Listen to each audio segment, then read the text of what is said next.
2006 and past peripheral curation in Southeast Asia in 2008. There's a much longer CV, but I'm just mentioning the highlights here. He curated an exhibition of contemporary art from Southeast Asia and Southeast Europe titled South by Southeast, and the Philippine Pavilion at the Venice Biennale in 2015. He has been appointed the artistic director of the Singapore Biennale in 2019.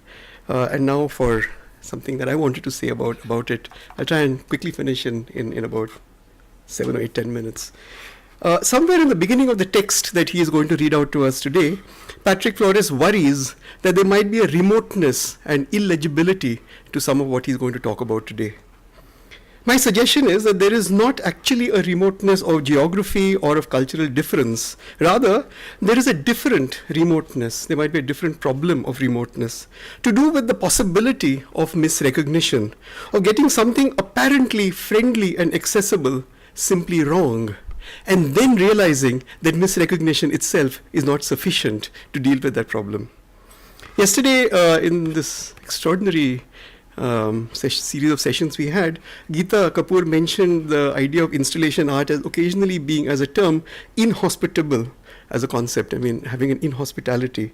And I want to actually take the idea of inhospitality further. Let's discuss it for a moment. As Indians, and I include practically everybody in this room, who travel the world speaking English and demonstrating our grasp worldwide over the knowledge of the world, we are sometimes blind to what Homi Bhabha once titled sly civility.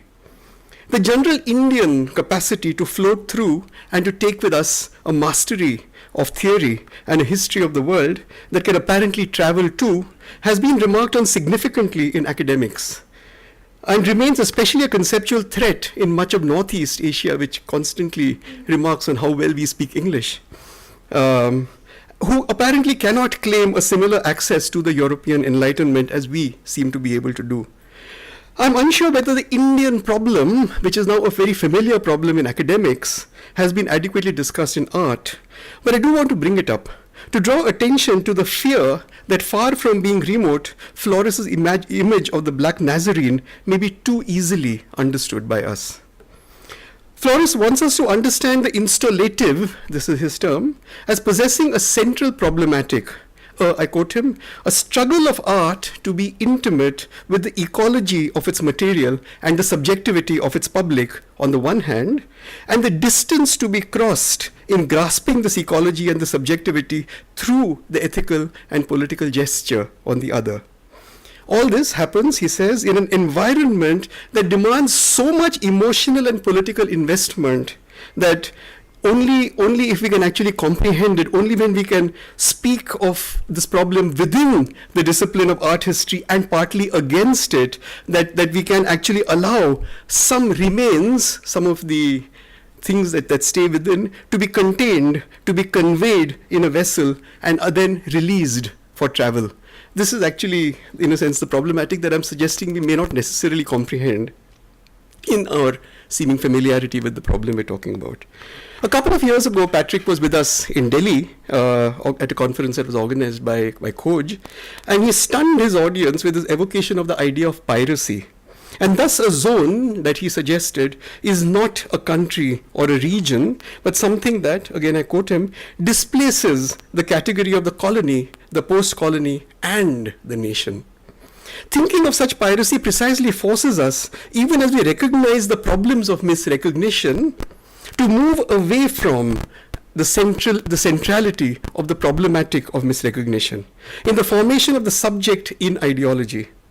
The problem that Flores now wants to draw attention to is this: not that misrecognition occurs or that we should be careful about misrecognition, but misrecognition in the formation of the subject in ideology creates a kind of an illusion and critique as the framing devices for the imagination of Asia, thus restricting it to the loop of otherness and difference, authenticity and consciousness.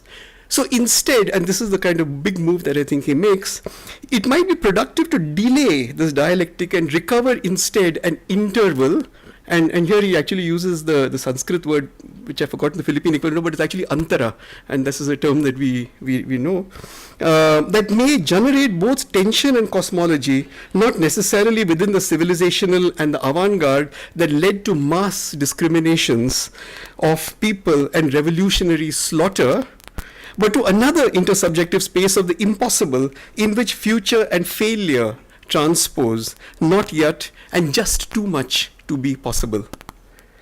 Some years ago, he brought in what I think, to the limited understanding that I have of his work, something like a manifesto statement, just a term called palabas that he talks about. It's a 2-page statement that he has.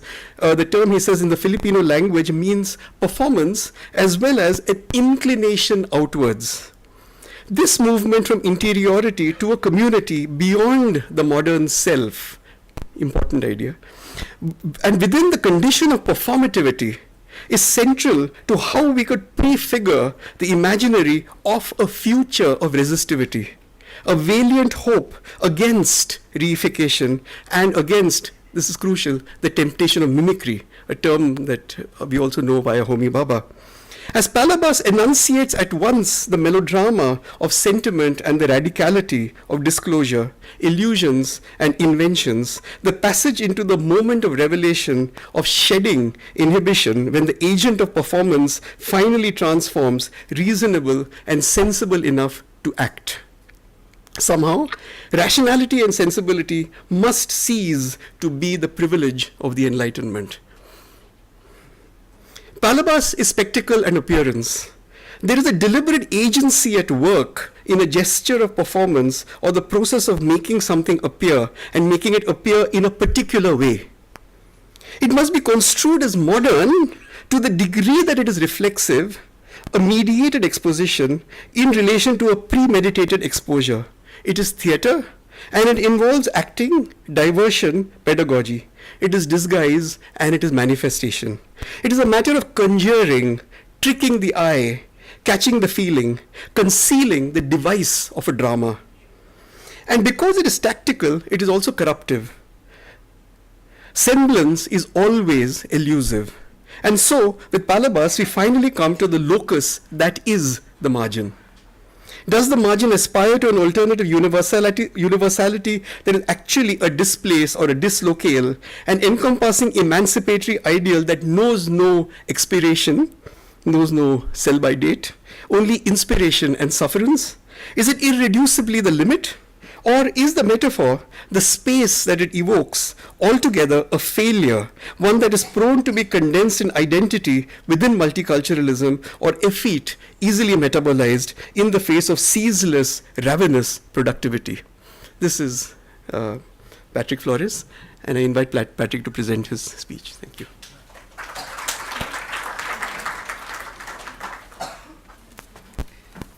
Thank you, Ashish, for that introduction. It's scary to listen to your own words, no? And thank you for Vivan, Gita, Gayatri, and everyone involved with the foundation for the invitation and the warm hospitality. It's a pleasure and honor to be here. This talk will mainly touch on the predicament and the difficulty of annotating the integrity of art in art history at a time when the nature of art itself has been laid bare as a history of corporeal conversion and epistemic violence. This fraught nature of art creates its own ecology and sensorium in the thrilling and exasperating world of the contemporary. In this light, an exemplary situation in which art touches the nerves of a life world that has been alienated and the future that may be unleashed could be the installation form, to the degree that it challenges the history of art's history with the intimate political struggle of those who must constantly enter and exit its fold. The condition persists when such conversion and violence had also been spiritedly confronted in an array of incremental insurrections across time and space. And it is imperative that these insurrections be imbricated with the annotation of the conversion and the violence. As Salud Algabre, the woman peasant revolutionary who fought the Americans in the 30s in the Philippines, would at once argue and inspire, and I quote her, "No uprising fails, each one is a step in the right direction." With this as a conceptual premise, I try to attempt to broaden the sympathies of installation as a form, to unhinge it from its exclusively modernist lineage, and to restore to some extent its affinities with a life world that is not reducible to the colonial or modernist recognition of installation art. Needless to say, the said term is supplemented by the history of art and the curatorial work that has brought this term into currency. This is of course not to deny the modern and the colonial in the production of the installative, but only to impede or delay and in the process transform their operations. And finally, to resist their mystifications of singular origin and inveterate overdetermination. When this lineage and this recognition finally take hold, the interval of calibrations will have transcended the binary of installation, not installation, and another schema of the installative will have played out. References in this presentation are largely from the Philippines, and I imagine that there might be a remoteness and eligibility to them.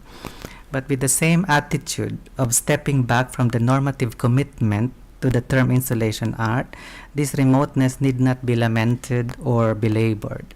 Rather, it must be performed as part of the problematic of the installative, that the installative is a struggle of art to be intimate with the ecology of its material and the subjectivity of its public on the one hand, and the distance to be crossed in grasping this ecology and this subjectivity through the ethical and political gesture of creating an environment that demands so much emotional and political investment. What I'm trying to say here that to speak productively of installation may entail a procedure of evading its capture as a genus of a species of art, and consequently of conjuring the material condition to which it responds and in which it ramifies. And in this effort, the image proves to be an instructive trajectory that enables me as a curator of contemporary art and a historian of modern art to expand the citational universe of sensible form that may settle in the term installation art, a settling and a settlement that should attract a stirring up and an eviction. After all, even if the term is complexified in the rigor of art world annotation, it remains rather loose and accessible lexically. To install is to set up, to instate, to position. These are all vectors of quotidian making, informed not by a teleology of the commodity form to be financialized within an economy of enrichment, but by citing again Algabre's ethical manifesto, steps in the right direction. As the anthropologist Tim Ingold reminds us in his book Making, the process of making, and I quote him, is not so much an assembly as a procession, not a building up from discrete parts into a hierarchically organized totality, but a carrying on, a passage along a path in which every step grows from the one before and into the one following, on an itinerary that always overshoots its destinations. End of quote. I am sure we are all keen on this project of exceeding the teleology of installation art.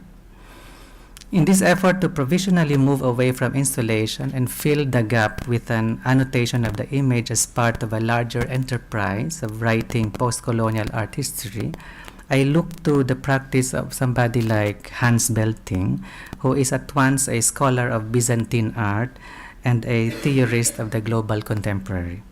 As he seeks to free the study of the image from the vice of the academic discipline, he casts the image as embodied and the embodied image as a topos, a place, and I might add, also a turning, a trope.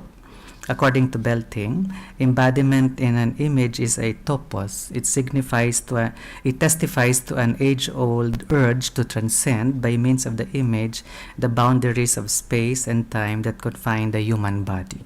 which means that there is good reason to go on speaking of that body as a living locus of images. End of quote.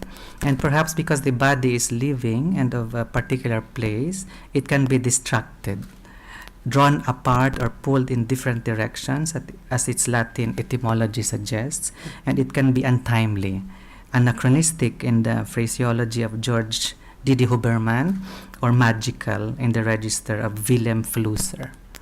I begin with an event of a devotion to image, a demonstration of a procession. In January 2012, the yearly passage of the Black Nazarene of Quiapo, a district of at the heart of the old city of Manila, lasted 22 hours. From the time the carriage bearing the life-size figure of Christ, kneeling under the weight of his cross, was brought out of the church and into a mammoth crowd of devotees until the final hour, when it was brought back to the altar, certain parts of the city stood still. The night before, the president spoke on nationwide television to bear the terrorist plot in Quiapo and dissuaded people to congregate. They ignored him. Around 8 million took part in the ritual, heedlessly. In this instance, the scene of a living devotion, cutting through teeming crowd and traffic of a dense metropolis in what has been known as the only Catholic nation in Asia, colonized by Spain for around 400 years, is compelling, and even made more so by the fierce commitment of a public to the image of Christ. In many ways, it is a sight of death, as the very gesture of Christ as the Black Nazarene signifies the Passion and prefigures the crucifixion.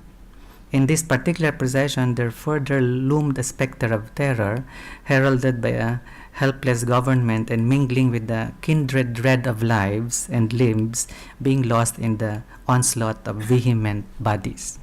The art historian T.J. Clark, referring to Nicolas Poussin's painting Landscape with a Calm, speaks of this spectacle as an account of the world, an image that is, in his words, bodily materialist. And the body in Manila is not only the body of Christ that bears the cross and is borne on the shoulders of the faithful. It is not only the body of each person who enacts the sacrifice and risks that body in the frenzy, it is also the body who looks at it, who sees all this transpiring. With this as context, I initiate a conversation on the image in Philippine social life and in the modernities of its art. It tries to allude to a history of this image, partly within the discipline of art history and partly against it. In the evocation of the Black Nazarene of Quiapo, it can be argued that certain remains need to be contained, to be conveyed in a vessel and released for travel. The Manunggul jar, originally the repository of the bones of a dead person, is dated 89710 before current era, found in a cave in Palawan, east of Manila. The body of the reliquary is decorated with the motif of water. Its lid reveals a boat carrying two figures, the boatman and the deceased, that are ferried into the navel of the sea, the realm of an afterlife of many cycles. That the human is collected in an urn, tossed into the vastness of the cosmos, renders it miniature, gathered like particles in the vehicle of the afterlife that invests the absence that is death with presence, a potent presence, through the medium of a funerary terracotta that ensures seeing and a paradoxical visibility. As Barbara Johnson remarks on the urn being one of the world's most primeval equipment, and I quote her, "What else is made to carry liquids or ashes? In other words, life or death." The attentive observer experiences a moment of seeing, an insight condensing an image that is uttered as language, and like Clark, Johnson apprehends the tenor of its sensuous particularity. And I quote her, the arbitrariness of the sign and the empiricism of things as both being a form of materiality in the scale of the human, of a self-figuring. This materiality of the image becomes intimate, to be had and held by the human whose relationship with the divine is always marked by a lacuna that is crossed by devotional practice, performed in migration from condition to condition, from space to space. The salvation of the human is contingent on this complex sensing of the image, a precondition to its coloniality within the civilizing mission. A confessional put out by the first printer in the country, Tomas Pinpin, is a melange of the local language, Tagalog and Spanish. The colonial interlocutor reminds the converted of the first commandment, which is about image. The last line asks if the erstwhile infidel and the current Catholic has venerated that which is unimaginably deserving of veneration, which is nothing, of course, other than the spirit of the past. It is this faith in the image that may have sustained the belief in art as a salvational artifice, with modernity acting as a trope of consciousness and therefore of change. It is illuminating that the word likha refers to the image of the dead that is buried with the body. It is also the derogatory idol or larawan of colonial anathema. How likha would transfigure into likha, which is creation, an object and metaphor, an invention, a thing, becomes a problematic of art and the aesthetic. Likha therefore becomes both image and technology, a remembering and a fabrication, as if it were a story or a relación, which in the Spanish language evokes both tales and ties, narrative and affiliation.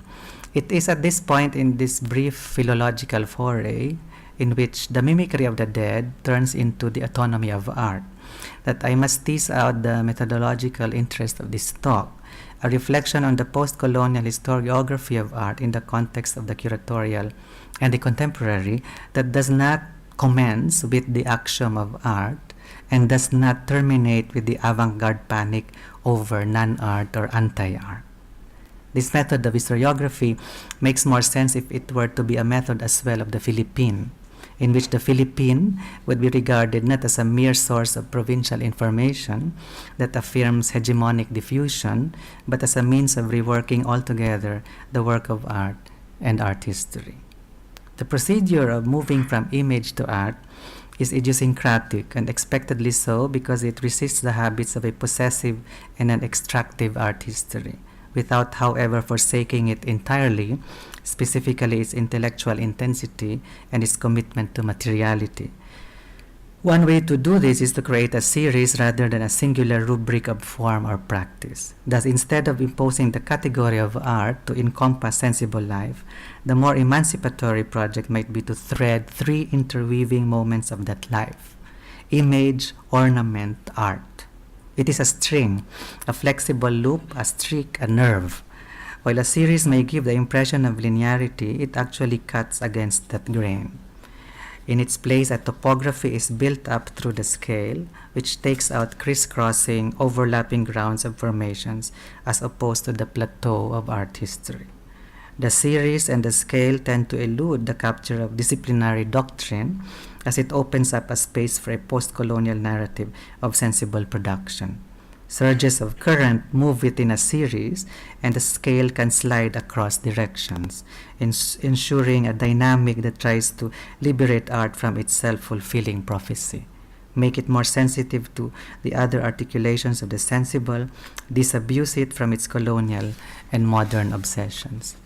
To this image that becomes object and this object that returns to image, I will try to discuss the Philippine installation and the difficulty of merely transferring a term onto a different problematic of making. I do this through the work of Roberto Feleo. Feleo was born in 1954 and studied history and the fine arts.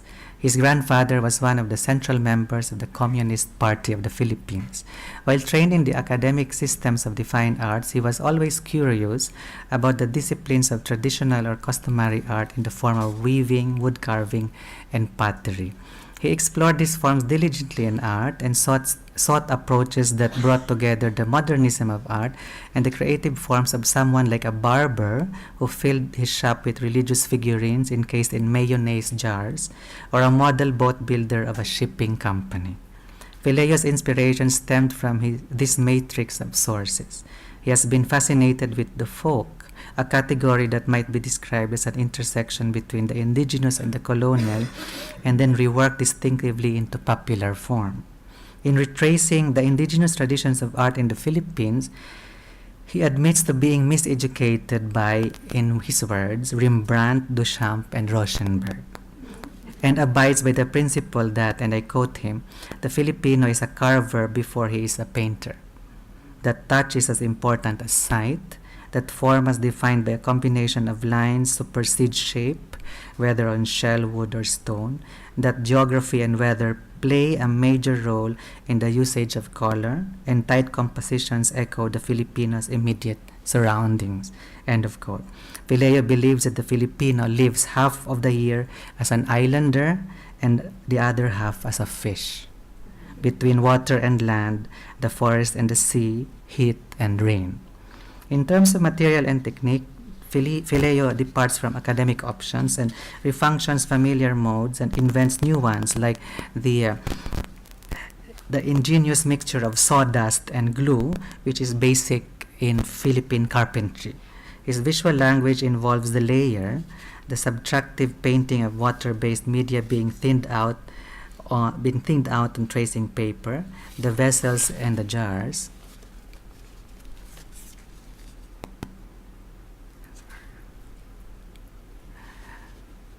The Tao-Tao, or the Austronesian ancestral statuary, and the processional life-size figures set in a tableau or landscape.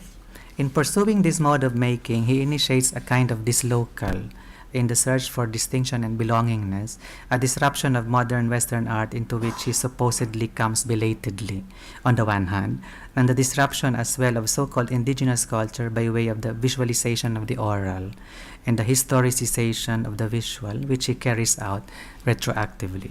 The Indian critic Deepak Anand thinks that and I quote him, predicament of late coming is for artists working in a post-colonial context a bifurcated or forked one, a late coming both to their own traditions and to the foreign one. End of quote. The question of the dislocal is indeed inevitably a question of fragmentation that the art historian John Clark perceives in the corpus of Feleo when he compares it with the production of the Indian artist Ghulam Muhammad Sheikh.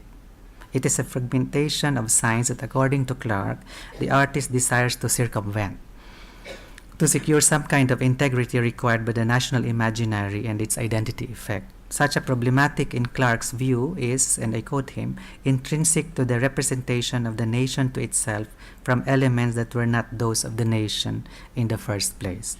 Perhaps it is a problem most typically and widely found in the era of escape from the post-colonial, where the insertions of the colonial still leave their mark. End of quote. Feleo's refusal to accept the word installation to characterize this art is instructive. He does not only decolonize or provincialize or demodernize the term installation, he decides to revert to the term Tao-Tao, to name his work and perhaps to redistribute or refunction the animism that inheres in the likeness and is then transmitted to the object. It is worth mentioning that Tao means the human, and the repetition of the word Tao diminishes such structure, with the object becoming human-like, a figurine. With this kind of materiality that indexes the local, Feleo would be further translated in the international biennale context, appropriated for whatever effects his practice possesses. I present two cases, Havana in 1989 and Brisbane in 1999. In 1989, Feleo was represented in Havana in the seminal Tercer Bienal de Havana, in which his works formed part of the main exhibition titled Tres Mundos, or literally three worlds, a possible resignification of the third world as a geopolitical grammar. The Biennale has been described by one of its curators, Gerardo Mosquera, as an organism consisting of shows, events, meetings, publications, and outreach programs. Apart from the central program, there was a constellation of exhibitions and artistic, cultural, and educational events organized by many museums, galleries, universities, houses of culture, and community institutions throughout the whole city. Feleo's contribution in Havana was made translatable as a critical stance against colonialism, a link that might have been productive to draw between the Philippines and Cuba, with the two countries having unnerving relationships with both Spain and the United States. Feleo's pieces were seen in the larger context of the Biennale's problematic of tradition and contemporaneity. According to Rachel Weisz, Feleo's somewhat rough-hewn but careful aesthetic, a sarcastically attractive and well-wrought faux naivete, was peppered with tiny, bejeweled touches like gold leaf, which amplified the work's complicated ironies. The presence of Feleo in Havana reminds us of the complexity of a Philippine identification that cannot be reduced to Asia, Southeast Asia, or Austronesia, because it was intensely wrought in the folk Baroque systems and political economies of Ibero-American culture. And here, Gita Kapoor's remarks on the Havana Biennale are germane, and I quote her. The persistence of the terms tradition and contemporaneity as they figure in third world debates are best appreciated if we see them as notations within the cultural polemic of decolonization. They may be used in all earnestness as essential categories and real options, but in fact they are largely pragmatic features of nation building. Indeed, the terms function in a hyphenated form and mark the double or multiple register of a persuasive nationalist discourse. Sufficiently historicized, either tradition or contemporaneity can notate a radical purpose in the cultural politics of the Third World. End of quote. In 1999, Feleo traveled to Brisbane for the third Asia-Pacific Triennial, which worked under the framework of Beyond the Future. Feleo presented Shiva, Doing the Twist, which consists of the figure Shiva dancing with an astronaut and the world, both whirling in a new millennial orbit. In acknowledging his practice, curators almost by default name the work Installation. He, however, prefers to call it Tao-Tao, as I mentioned earlier, an effigy of the dead found in parts of Southeast Asia, to reference an animist medium of collective memory, and perhaps to get around the overdetermination of Western art historical taxonomy. The contentious discourse of tradition would be poignantly inflected by the presence in the exhibition's Crossing Borders section of Sunabay, a woman who makes clay figures to adorn her house. According to the eminent art historian and curator Jyotindra Jain, then director of New Delhi of National Handicraft and Handlooms Museum, and I quote him, "For 50 years, Sonabay has made painted clay relief panels and figures as part of the inimitable world of her imagination, created by her to keep her company in times of loneliness. This is a phenomenon which cannot be comprehended within the straitjacket categories of tradition or individuality. Her case is that of an innovative individual artist whose work does not merely derive from the inherited tradition, but shapes it, giving it new orientation." It is worth mentioning that Sonabay and Feleo, artists of different persuasions, cherished the fungible material of clay and sawdust to set up a lively cosmos of natural form, ornament, and mythology. They also disturbed the attractiveness of the term installation as the only idiom there is to nominate this formative instinct. From Roberto Feleo's evocation of a copious world through image and cosmology that are likewise craft, I quickly move forward to 2016 to reference another appropriation of image to perform another political effect, another figuration of belief in the context of the everyday and the afterlife. Like the image of the procession I presented at the beginning of the talk, I put up another one that complicates the image of the living and the lifeless in the Philippines. In 2016, the Philippine President Rodrigo Duterte, speaking before the press, flashed images of the Buddha-Jul incident in the island of Jolo in Mindanao in 1906. Refusing to submit to American dominion, around 1,000 Muslim men, women, and children were slaughtered by the merciless artillery of the imperial forces 7 years after the United States of America claimed the Philippines as its colony in 1899. The Buddha-Jul massacre testifies to the harrowing methods of American pacification in the Philippines. 110 years later, Duterte, a mayor from outside of Manila, and projecting a persona of an outsider to the political establishment, reminds Barack Obama in equally graphic language that the United States has never apologized for this bloodbath, and cautioned him to reconsider his stance when he speaks of the killings brought about by the Philippine president's obsessive war on drugs.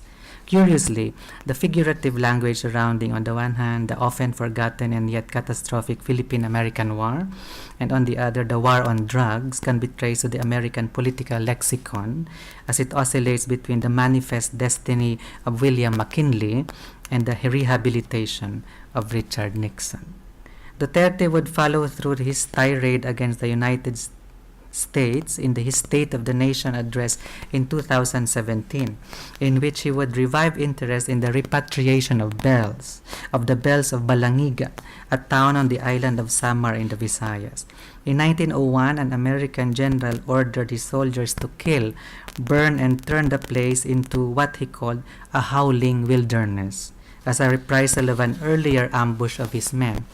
These bells, which were brought to the United States as war trophies, have been at the forefront of the discussion of repatriation of artifacts between America and the Philippines. It is important to mark two details here, that the references of President Duterte against global imperialism come not from the capital, that is Manila, but from peripheries like Jolo and Samar, with Duterte's own provincial origins as a former mayor of the southern city of Davao in the island of Mindanao, coordinating the assemblage, and that the indices to historical trauma come by way of photographs and bells, technologies of both presence and haunting. I am reminded here again of Salud Algabre, who remembers the belle of her childhood in her town, and I quote her, "During summer, in her recollection, when the water was clear, you could see down through the depths, down to where it stood. The reason they disposed of it was because mothers early in their pregnancy would give birth prematurely upon hearing it toll." In Algabre's memory, the bells of religion disrupted childbirth, and in fact aborted possible progeny. The image and sound of death in the imaginations of Algabre and Duterte, and most probably of the people of Balangiga, formed the sensorium of terror from the successive colonial periods under Spain and America of nearly 5 centuries. And Duterte's anti-American performance makes sense historically as it subtends the political programs of colonialism and capitalism. William Garriott has noted that the practice of narco-politics was a defining feature of American statecraft in the 20th century, permitting the latter to synchronize everything from the regulation of schools and neighborhoods, the reshaping of military intervention and foreign policy, to the reinterpretation of the Constitution and other fundamental sources of legal rights.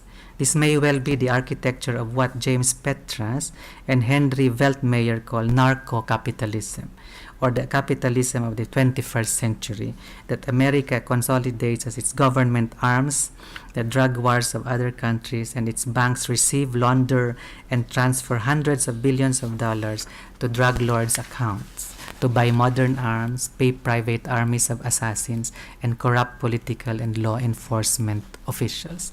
It is in this context that I begin my initial reflections on the political nature of the image of the dead held by a president who is alleged as the exemplary cacique, cast as a rural despot turned illiberal president of a defective democracy in current time. It is through the Catholic image, however, that the state and the church nexus is deconstructed by how, as presented at the beginning of his talk, people would devour the image and how artists would take liberties with mediating the image.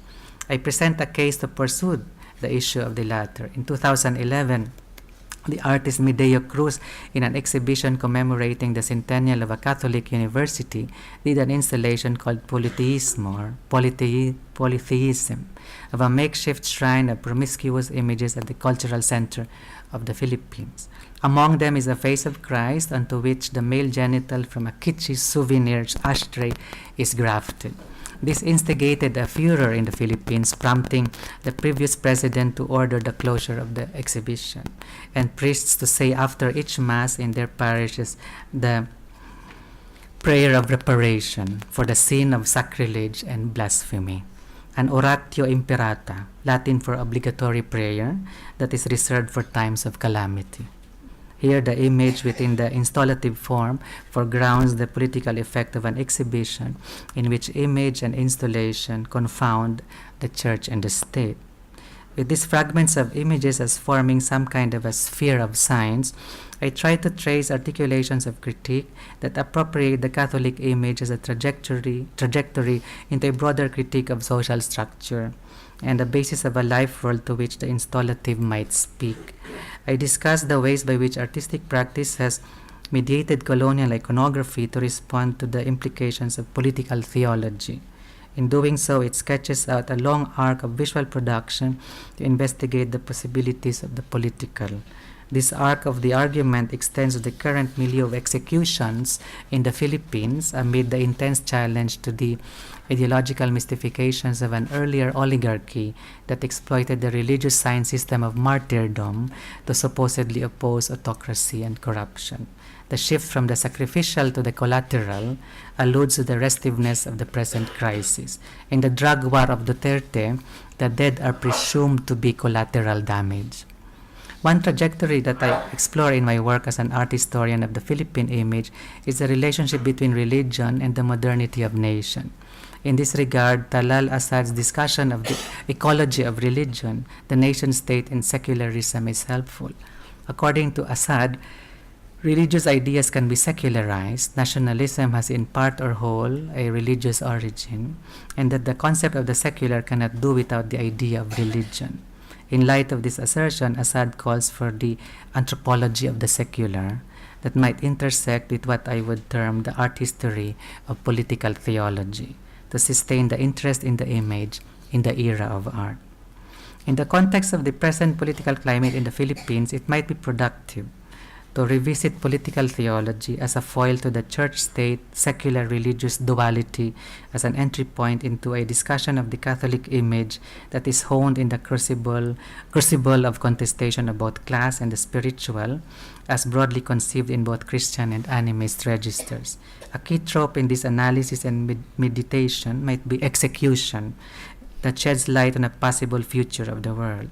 In the first history painting of Southeast Asia, the Filipino painter Esteban Villanueva tells the tale of an insurrection provoked by the Spanish government's regulation of the local sugarcane wine called the Basi, so that the colonizers could sustain the coffers of their colony. The root of the uprising was therefore spirit, that was so central in ritual and everyday life in the locality. And the visual annotation is interestingly akin to the Via Crucis or Stations of the Cross, which narrates Christ's Passion, having been organized around 14 panels that end with the hanging and the beheading of the rebels. A vital detail in the painting is the comet that streaks across the sky and recurs in the panels. As it reappears, it also mutates, transforming from a celestial body of fire and ice to what may well be a palm frond that either consummates or commemorates the quelling of the unrest. At the turn of the century, another image of execution surfaces in another Filipino painter, Juan Luna's Poliarium, which was conferred a prize at the Madrid Exposition of 1884 and was read by the future national hero Jose Rizal as an allegory of the colonial abject and a transcendence of it by the native genius, who is the painter, who in his words knows no country, like light, air, the patrimony of everybody, cosmopolitan like space, life, like God. The contemporary artist Archie Oclos elaborates on the problematic of execution traced from the traced to the Catholic crucifixion to the flinging of the gladiator into the furnace in a series of initiations in site-specific political action. I turn to the work of Oclos because it takes us back to the feudal plantation as a terrain of severe class conflict. On Good Friday in 2017, he went to Hacienda Luisita Interlac, an obscenely sprawling sugar plantation owned by the family of Corazon Aquino, Ferdinand Marcos's successor, who cultivated a counter-mythology against the dictatorship. In one corner of the vastness of the estate, he planted a wooden image of a tortured and abducted peasant as a crucified Christ and called it Lord Without Land, in obvious reference to the word landlord, and to remind the public of the massacre that took place in the site in 2004 and the struggle for genuine land reform as we speak. Archie-Oclus's performative act of embedding the cross in blitzkrieg mode in the plantation takes us to a new field of image production, one that is both timely and untimely, site-specific and out of place. If we put a theological layer to this political image, we imbibe the sense of the nature of the killing of both Christ and peasant, distributed across the sensibilities of the Lord, the landlord, and Lord without land. This multiple coding of the Catholic image is a generative confusion that invites the Spanish relación, affinity and fiction. The historical and the collective interpenetrate to ensure what Alexander Baumgarten calls extensive clarity. To end this talk, I reflect on how the Philippine nation-state has been substantially weakened by interventions from what the historian Reynaldo Ileto calls the second and third realms of rural life in a time of revolution. The local government engaged in the drug trade and the anti-communist religious cult. What strikes me is how these two realms condense in representations through the Catholic image as it circulates worldwide. On the one hand, there is the image of a dead son. There is the image of a dead son in the hands of his mother in the well-known front-page photograph of the New York Times, effectively referencing the Pietà of religious iconography to refute Duterte's human rights commitments and render the hysterical scale of his drug war. On the other hand, there are some examples of film work from the 1980s to the present that reconnects us to the long history of vigilantism and local militias and the refunctioning of the Catholic image as expressions of popular faith and grassroots democracy. It must be recalled that the Filipino filmmaker Lino Broca's Ora Pro Nobis opens with a scene of an Italian priest in Mindanao being executed by the cult called Ora Pro Nobis. The title is at once the Latin phrase, "Pray for us," and the brain-eating cult. It ends with the main character, a former cadre of the underground movement, making contact with revolutionaries again after his son is killed by the cult leader. According to a report, around 200 vigilante organizations operated in the late 80s, and the vigilantes were supported by the government and the church. So how do we read these images? W.J.T. Mitchell enlightens in this regard. He proposes a critical idolatry, or secular divination, as an antidote, to quote him, to that reflexive critical iconoclasm, and involves an approach to images that does not dream of destroying them, and that recognizes every act of disfiguration or defacement as itself an act of creative destruction, for which we must take responsibility. Mitchell foregrounds the ethical in aesthetic production and reception, in our responsiveness and responsibility. The ethical intuition is embodied, materialized, leading him to craft the word biopicture, in which the spectral nature of the image gains new technical prowess, some kind of a vital, animating, reincarnating energy. A moment of this biopicture is the clone, demonstrated by how the hooded figure of the Abu Ghraib prisoner who is tortured traces systems behind the systems that yield the torturers of this world. Mitchell implicates the Imago Dei, or image of God, in Christian iconography, and Hans Hake's Stargazer in his discussion of the torture, the torturers in the vicinity, and the idealized blindness of the evil of torture. It is at this node that the image and the installative incite each other as they become vehicles of enigma, immediacy, memory, contemplation, spectacle, erasure, disappearance, heightened repossession, spectrality, trauma, and intense immersiveness. I think that political theology might be more acutely addressed through the potential of the image that dilates its ecology and heightens its particularity, and not through the violence against the Catholic image that tends to capture the political through iconoclasm and counter-iconography. What is needed perhaps is the political shift from the sacrificial, the selfless, the heroic, to the collateral, the incidental, the partial, the metonymic, or that which can be recovered and not merely represented as victim or casualty. This recovered body ultimately discloses what Mitchell describes as systems behind systems that usher torturers into the world and raise into high relief the term casualty. With the notion of the collateral clarifying its nature, the casualty initially is seen as non-identical with the object of violence because it is unintended, as in the phrase collateral damage or collateral mortality. In the end, however, the subject that dies, the collateral casualty, is reinscribed in the object of general, common, and widespread death. It is the collateral, therefore, that politically forces us to think about what it means to be human. That is to be, as the root of the word collateral indicates, alongside and together with the multitude of the very particular, the very public, and the very potent dead, or the disappeared.